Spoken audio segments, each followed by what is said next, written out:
chers amis, aujourd'hui je vais vous raconter une histoire pour illustrer mon propos. Il était une fois un roi qui avait un fidèle serviteur.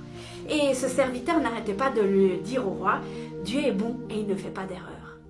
Le roi, il écoutait ça que d'une oreille. Mais voilà qu'un jour, ils sont partis à la chasse. Et ils ont dû tuer un lion. Mais juste avant qu'ils puissent tuer le lion a sauté sur le roi et lui a arraché un doigt.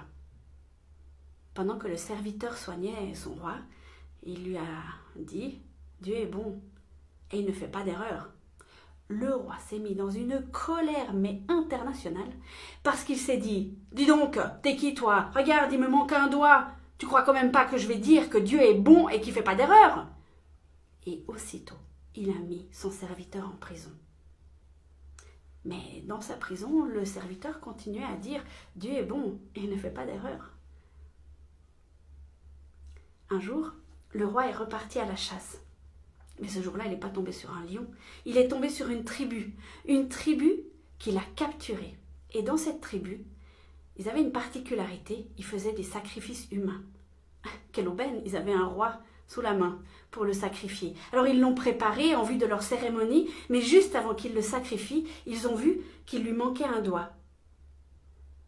Mais ils n'ont pas pu le sacrifier, parce que dans cette tribu, on ne faisait pas des sacrifices incomplets.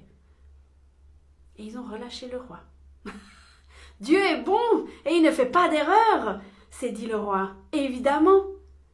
Donc il a couru jusqu'à la prison, il a délivré son serviteur et puis il lui a dit « J'ai bien compris la leçon, Dieu est bon, il ne fait pas d'erreur. Mais toi, t'as pas arrêté de dire ça en prison. Comment tu peux dire que Dieu est bon et il ne fait pas d'erreur ?»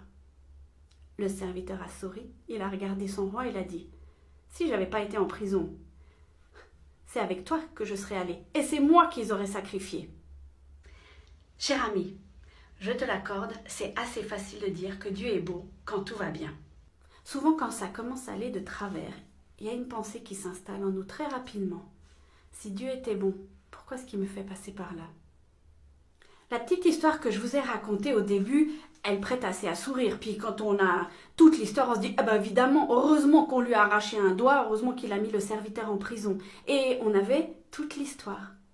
Eh bien, quand on a des difficultés, quand on a des épreuves, quand on a vraiment des choses par lesquelles on doit passer qui peuvent être affreuses, on n'a pas toute l'histoire. On ne sait pas ce qui va arriver. Et surtout, on ne sait pas pourquoi. Alors, peut-être qu'on n'aura jamais d'explication.